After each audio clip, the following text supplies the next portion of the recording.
ఖమ్మం జిల్లా సత్తుపల్లిలో చోరీ చేసేందుకు వచ్చిన దొంగకు వింత అనుభవం ఎదురైంది. ఇంటిలోకి గోడ దూకిన దొంగ ఆ ఇంటికి సీసీ కెమెరా అమర్చి ఉండటంతో దొంగను పసికట్టిన సీసీ కెమెరా సైరన్ మోగటంతో సెకండ్ల వ్యవధిలోనే దొంగ పరారయ్యాడు. ప్రస్తుతం ఈ వీడియో సోషల్ మీడియాలో వైరల్ గా మారింది.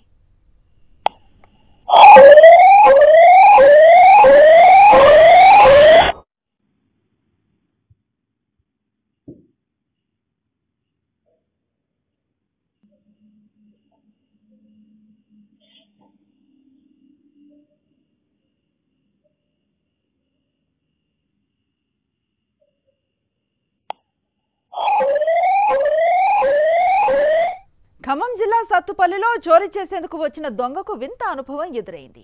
ఇంటిలోకి గోడ దూకిన దొంగ ఆ ఇంటికి సీసీ కెమెరా అమర్చి ఉండటంతో దొంగను పసికట్టిన సీసీ కెమెరా సైరన్ మోగటంతో సెకండ్ల వ్యవధిలోనే దొంగ పరారయ్యాడు. ప్రస్తుతం ఈ వీడియో సోషల్ మీడియాలో వైరల్ గా మారింది.